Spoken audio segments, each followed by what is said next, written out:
Muito boa tarde a todos, graça e paz, em nome do Senhor Jesus, a quem amamos e servimos, e também as saudações, ainda hoje de manhã se falou nisso, dos irmãos lá da igreja que se reúne na Foz do Douro.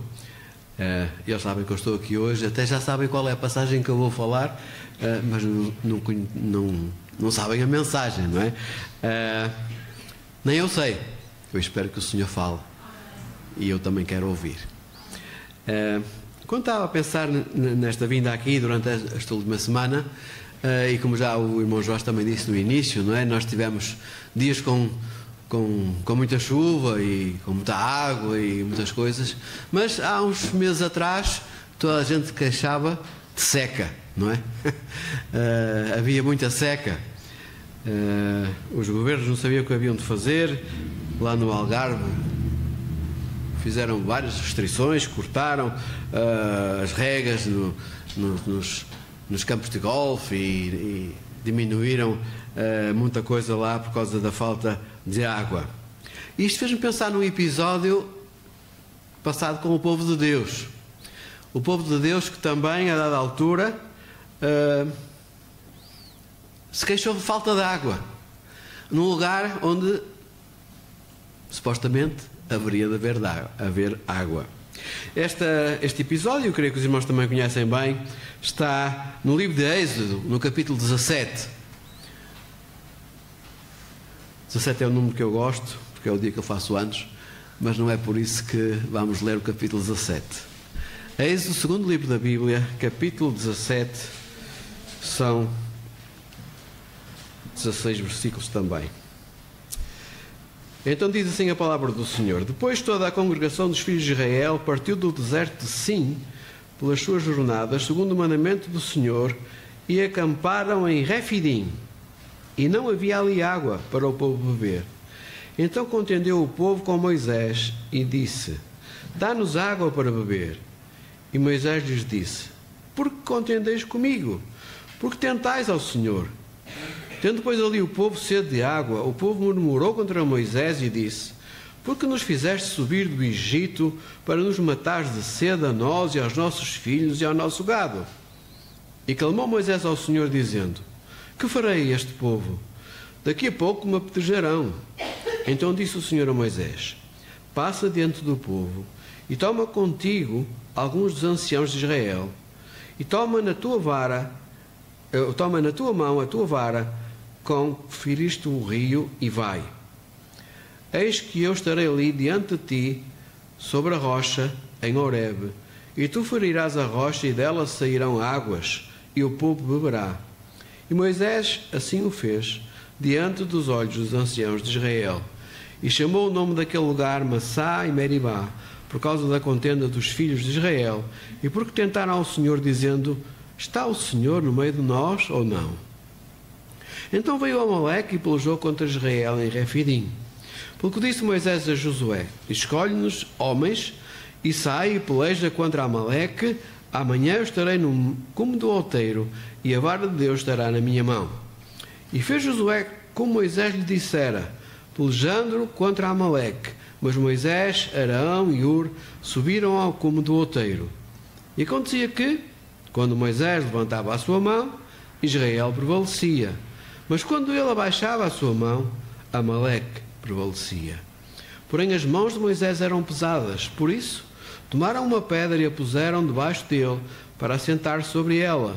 E Arão e Hur sustentaram as suas mãos, um de um lado e o outro do outro, e assim ficaram as suas mãos firmes até que o sol se pôs. E assim Josué desfez a Amaleque e a seu povo a fio da espada. Então disse o Senhor a Moisés: Escreve isto para memória num livro e relata-o aos ouvidos de Josué, que eu totalmente hei de riscar a memória de Amaleque debaixo dos céus. E Moisés edificou um altar e chamou o nome: O Senhor é a minha bandeira. E disse: Porquanto jurou o Senhor, haverá a guerra do Senhor contra Amaleque de geração em geração. Que o Senhor possa abençoar a sua palavra aos nossos corações esta tarde.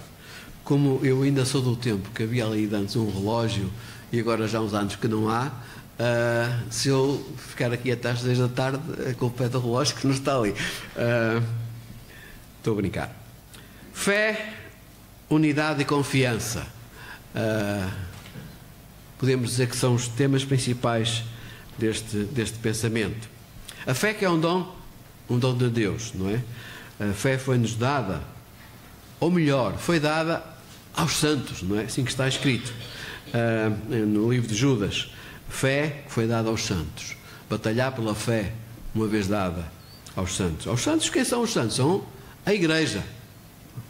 É um coletivo, não é? Então a fé também é algo coletivo.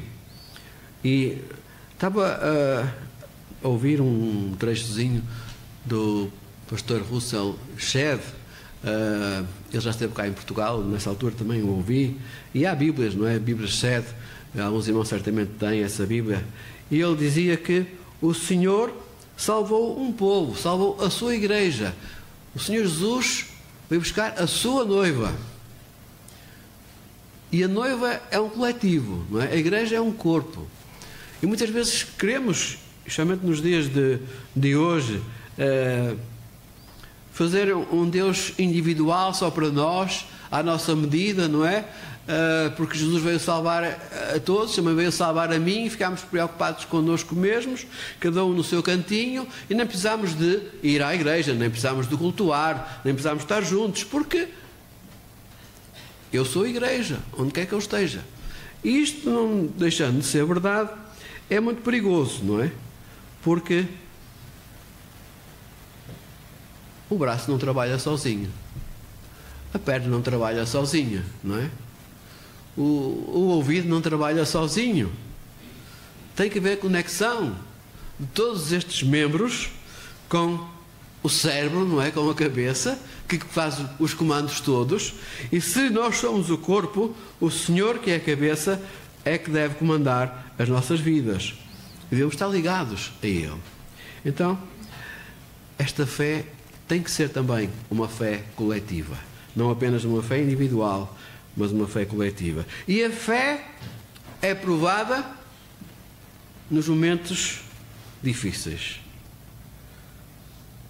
Refidim, este lugar onde o povo de Israel parou, depois de ter saído do Egito, acamparam-se em Refidim, supostamente devia ser um lugar calmo, um lugar tranquilo, um lugar de muitas águas. Era um oásis no meio daquele deserto. Diz aqui que partiram do deserto de Sim, e depois de passarem aquela caminhada pelo deserto, estavam ali num lugar que devia ser um oásis, um lugar com água, um lugar fértil, porque ele ficava no sopé de umas altas montanhas, e essas montanhas eram ainda mais... A nossa montanha maior em Portugal não é assim muito grande, não é? 2.000 metros de altitude, mas para nós é a Serra da Estrela. É a grande serra que nós temos. É onde temos neve, não é? E quando neva, cortam as estradas que é para nós não irmos lá acima. Parece impressionante, não é? Se fosse na Suíça, não sei como é que eles podiam viver, porque estão sempre com neve. Mas aqui é assim. Estas montanhas eram ainda mais altas do que a Serra da Estrela. E com o degelo das neves, por ali abaixo, a água vinha e criava aquele oásis ali naquele lugar de Refidim. Mas quando eles acamparam, o certo é que não havia água, não é? Não havia água naquele lugar para o povo beber. Estava tudo seco. Quantas vezes também nós temos sentido secura espiritual? Quantas vezes nós paramos à procura de algo que nos sacie e não encontramos nada?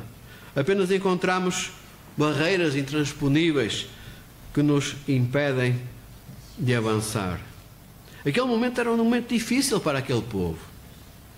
Eles estavam ali e imaginam que é atravessar o deserto, caminhar no deserto, não é? E de repente não haver nada para sustentá-los. Não ter ali água. E a água é um bem essencial, especialmente no deserto, onde faz calor, não é? A minha mulher disse assim: tens calor? Tira o casaco, que está quente. Eu sou friorento, aguento bem este calor. Eu aguentava bem estar no Brasil, não é? Mas pronto, estou aqui, tenho que aguentar estar aqui. Mas eu vejo que ali ao fundo aquilo marca 26 graus, portanto é mesmo calor.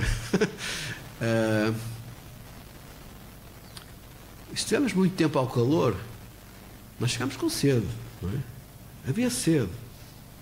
E este mundo para nós muitas vezes é agreste. É um mundo que nos faz sede, não é?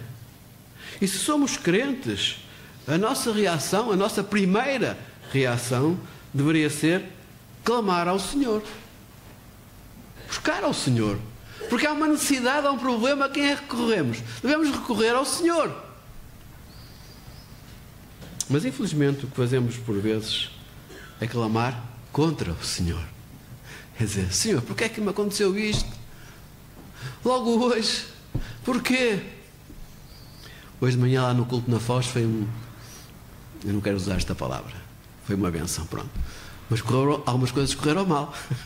Na parte técnica correu muito mal.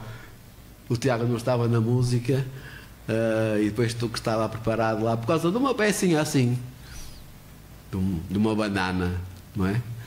Uma pecinha assim, que não fez a ligação como devia ter feito. Tecnicamente aquilo foi um bocadinho fraco, para não dizer péssimo. Mas o resto foi bom, não é? Mas às vezes há pequenas coisas que surgem na nossa vida que nos atrapalham, não é? Que nos complicam. E nós dizemos, porquê, Senhor? Porquê é que isto aconteceu hoje? Logo hoje que nos faltou o pianista, que nos faltou o técnico de som, que nos faltou o irmão que ia apresentar a reunião. Foram logo 3 coisas que aconteceram ao mesmo tempo. Mas o Senhor tem um propósito para tudo e nós devemos confiar nele. O povo de Israel caiu neste erro também e começou a clamar não ao Senhor, mas contra o Senhor, contra Moisés, não é? Contendeu o povo com Moisés e disse-nos, dá-nos água. Porquê é que está a acontecer isto? Porquê é que o Senhor nos tirou do Egito para nós morrermos aqui? É isso que queres? Oh Deus, então tiraste-nos do faraó. É verdade que trabalhávamos como negros, não é? De sol a sol, mas agora estamos aqui, vamos morrer no deserto. É isso que tu queres para nós? E clamaram contra Moisés, clamaram contra o Senhor, em vez de buscarem ao Senhor. Mas Moisés era um homem escolhido por Deus, um homem preparado por Deus, durante muitos anos, não é? Durante muitos anos. 40 anos lá no palácio do faraó, mais 40 anos agora no deserto. Moisés era um homem preparado, um homem de fé. E lemos no versículo 4 que ele buscou ao Senhor. E clamou Moisés ao Senhor, Senhor, o que é que eu vou fazer? Eles matam-me, eles vão-me apedrejar, eles estão furiosos contra mim. Não é contra ti, Moisés, é contra mim. Mas eu tenho resposta. E se nós buscarmos ao Senhor em oração, Ele sempre tem resposta. Ele nunca nos deixa sem resposta. Por isso nós precisamos também de clamar ao Senhor, de buscar ao Senhor em oração, para as nossas faltas de água, para as nossas necessidades, para os nossos problemas.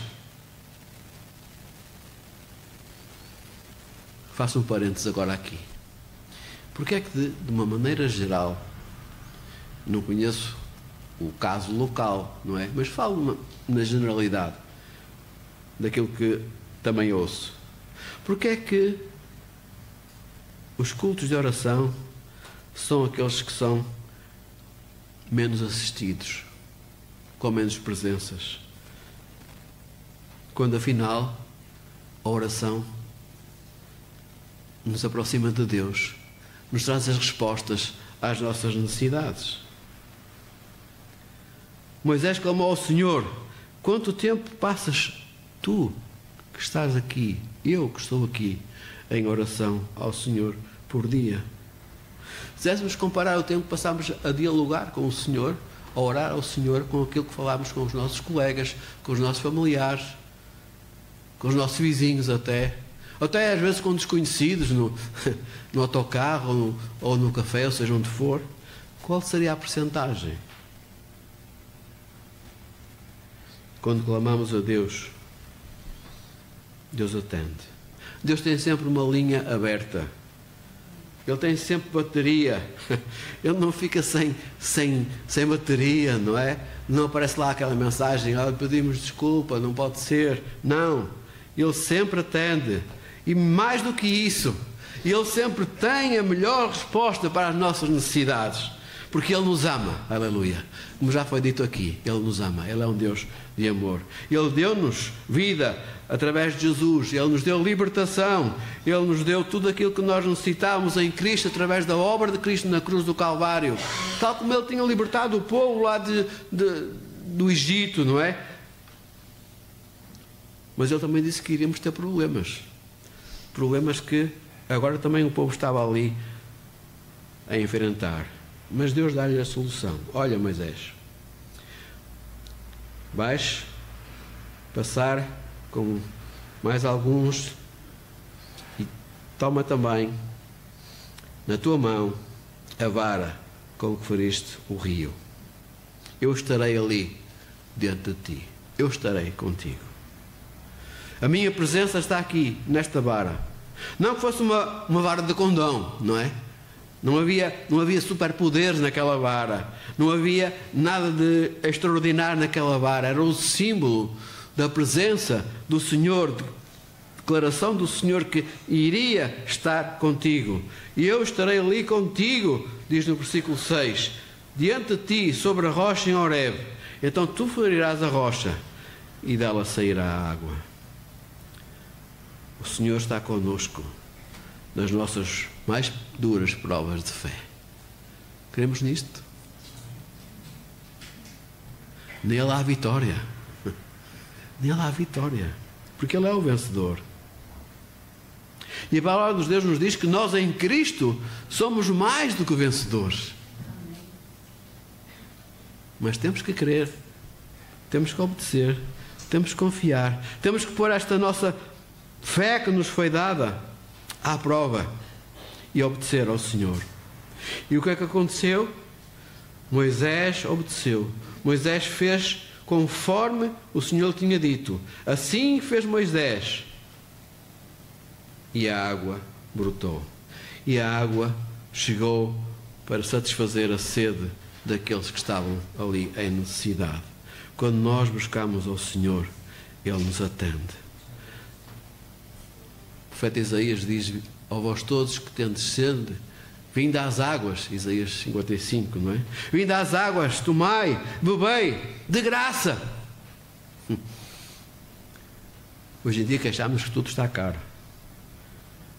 Há países até que a água é tão cara que quase nem se pode beber.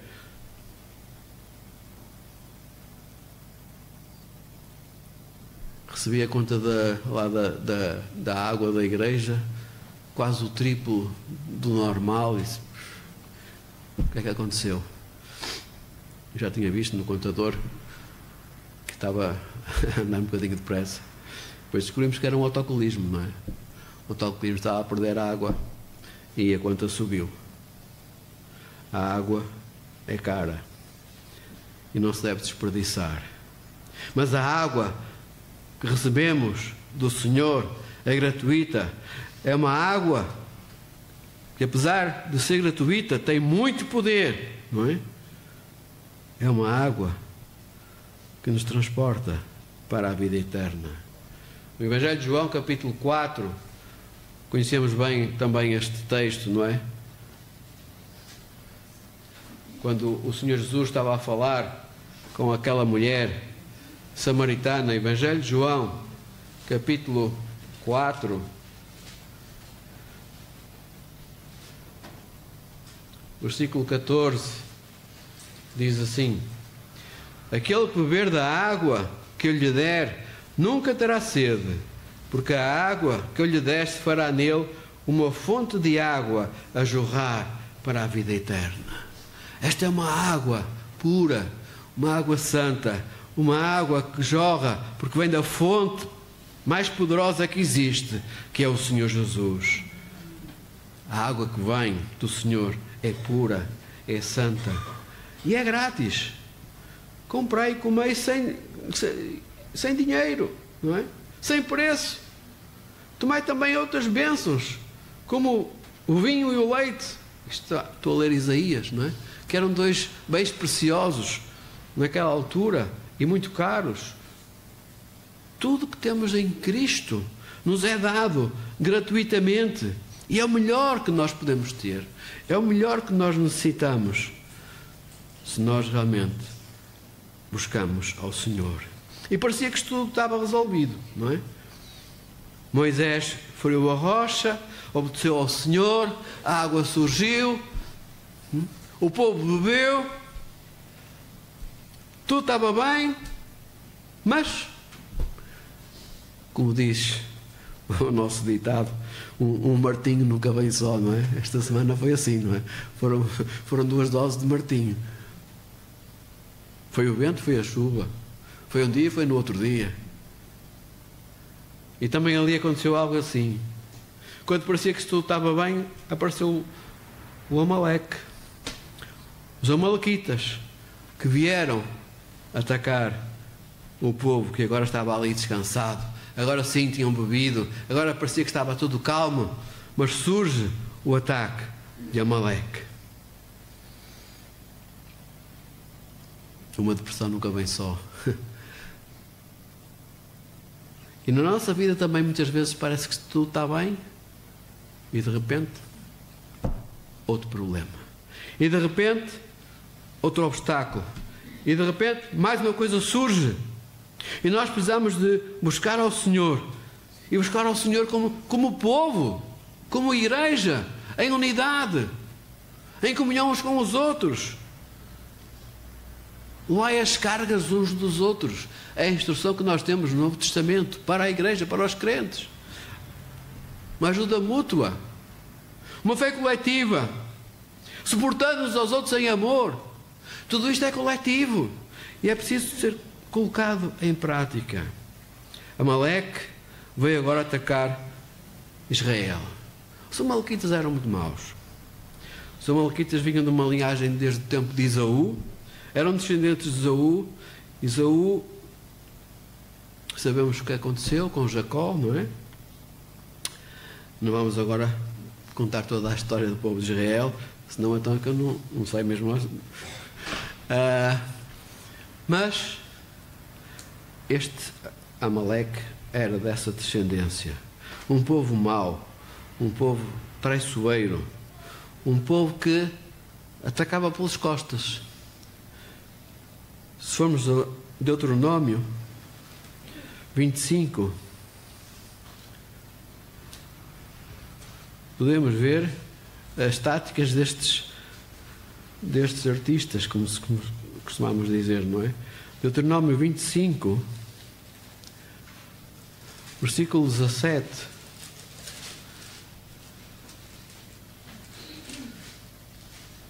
Diz assim: lembra-te do que te fez Amaleque no caminho, quando saías do Egito, como te saiu ao encontro no caminho e te derribou na retaguarda.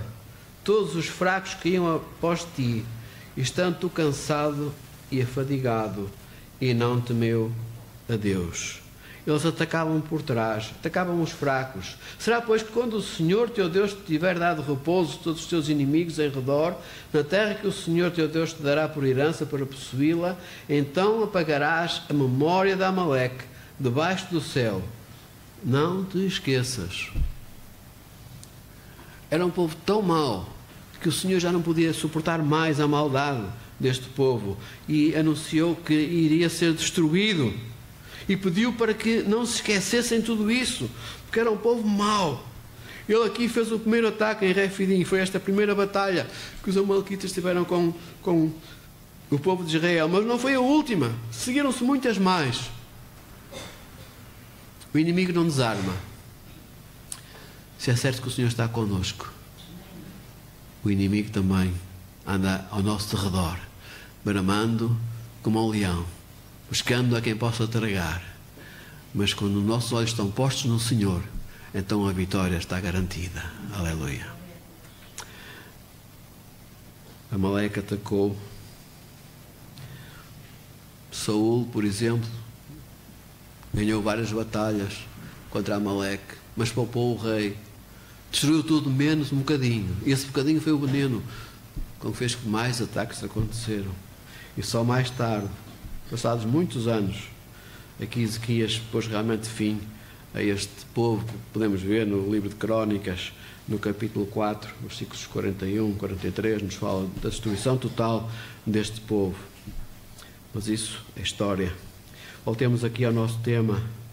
Moisés ordenou a Josué para escolher um grupo para ir lutar, para enfrentar aqueles amalequitas. Sabemos que não era fácil. Eles não tinham um quartel, não é? Estavam no deserto, não tinham grandes armas, não é? Mas tinham uma coisa: tinham a garantia do Senhor, tinham a garantia que o Senhor estava com eles, tinham a vara nas mãos de Moisés. E nós também temos a palavra do Senhor nas nossas mãos, temos a espada do Espírito com que podemos lutar contra os nossos inimigos. Josué preparou um grupo de homens e foi lutar. Diz versículo 10: fez Josué como Moisés lhe dissera, pelejando contra Amaleque. Mas Moisés e Arão e Ur subiram ao cume do outeiro. Unidade, trabalho em conjunto. Moisés sentia que era impotente, levou com ele Arão e Ur. Josué juntou os homens mais aptos certamente para aquela luta. E enquanto os uns estavam no campo da batalha, lá embaixo, Moisés, Arão e Ur oravam ao Senhor. Nós não podemos estar todos no mesmo sítio ao mesmo tempo, mas nós podemos fazer algo que é precioso, que é orar. A ação só prevalecia quando a oração era forte, e a oração é a arma mais poderosa, jamais descoberta em todos os tempos. Esta semana havia um anúncio que lá os americanos vão ter agora um avião super especial de corrida, mais forte que todos os outros, não é? Aqueles que querem fazer a paz estão a pensar na guerra, não é? Mas o nosso Deus é um Deus de paz. O Senhor Jesus é o príncipe da paz. E a nossa oração tem muito poder. A oração de um justo pode muito em seus efeitos, diz Tiago. E Spurgeon disse que as pequenas orações, mesmo mais simples orações, têm poder porque são dirigidas a um Deus que pode, a um Deus que é, a um Deus que responde, a um Deus que é o nosso Deus, aleluia. Podemos dizer que é o nosso Deus porque Ele nos chamou para si. Ele nos escolheu antes da fundação do mundo. Ele mandou o seu Filho para nos vir buscar, para sermos parte da sua família. E Ele nos chama de filhos amados. E nós podemos dizer: Abba, Pai, Paizinho querido. Este é o nosso Deus, um Deus que nos garante a vitória. A oração pode muito. Temos de crer nisto. E se nós verdadeiramente pudéssemos crer naquilo que afirmamos com a nossa boca, os cultos de oração seriam os mais preenchidos de todos os cultos da igreja. Temos de levantar os braços uns dos outros. Temos que encher os nossos cultos.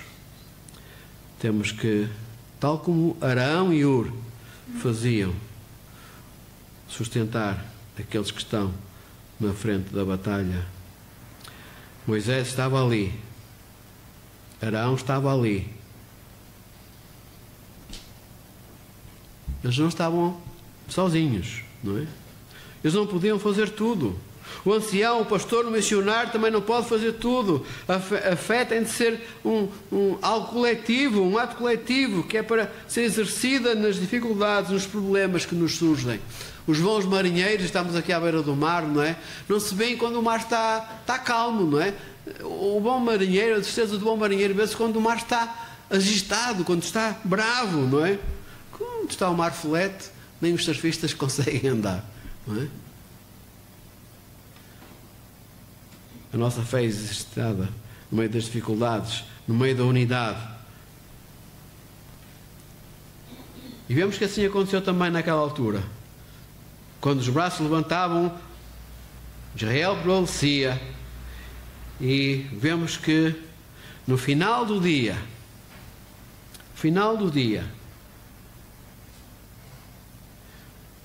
o inimigo foi derrotado. Não demorou muito tempo. O Putin disse que em 15 dias ia conquistar a Ucrânia. Já lá vão 2 anos, infelizmente.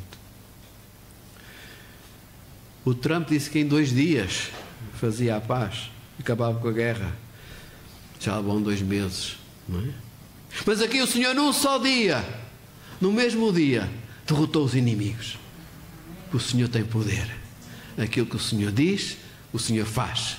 E se nós somos do Senhor, nós também estamos debaixo dessa garantia, porque o Senhor está connosco. O Senhor estava ali com Moisés. A presença da vara do Senhor era significado que o Senhor estava ali. Num só dia, aquele povo derrotou o inimigo. E só confiando no Senhor, nós também teremos vitória. Confiança num Deus que pode, mais do que pode, um Deus que é. Eu sou. Senhor, que direi a Faraó? Diz, eu sou, te mandei a Faraó. O Senhor é o eu sou, o eterno Deus, o poderoso Deus, aquele que nos garante a vitória. É verdade que há lutas, é verdade que há tribulações. O Senhor Jesus mesmo disse, no mundo tereis aflições, mas tendo bom ânimo, eu venci o mundo, e nós em Cristo, como eu já disse, somos mais que vencedores. A morte já foi vencida. Diz Paulo, onde está, ó morte, o teu aguilhão? Porque nós já vencemos através da ressurreição de Cristo Jesus. Para manifestar essa gratidão, essa vitória, essa celebração, Moisés edificou ali um altar e chamou o seu nome. O Senhor é minha bandeira. O Senhor é minha bandeira. Será que o Senhor é a nossa bandeira? Será que quando olhamos para o Senhor temos os olhos postos na vitória e conseguimos perceber que só Ele merece ser seguido, ser honrado, ser glorificado? Ele é a tua bandeira? Ele é a minha bandeira? Ou temos outras bandeiras? Lá no meio do rol das bandeirinhas também está lá uma, que é Jesus. Não, Ele é a nossa única bandeira. Não precisamos de mais nenhuma. Vamos entrar agora numa época política em que vão andar aí caravanas de bandeiras, não é? Todas as cores e feitios. Até aquelas de 6 cores também vão andar, não é? Mas a nossa bandeira é Jesus. A nossa bandeira é Cristo. E se nós queremos que o Senhor Jesus veio morrer, dar a sua vida na cruz por nós, então Ele tem que ser a nossa bandeira. A nossa bandeira no levantar, no deitar, no falar, no comer, em tudo que façamos, que seja para a glória do Senhor. Porque Ele é o Senhor e Ele fez tudo por nós. Que a nossa bandeira seja realmente Jesus somente, porque sabemos que nele temos a vitória. Que o Senhor nos abençoe.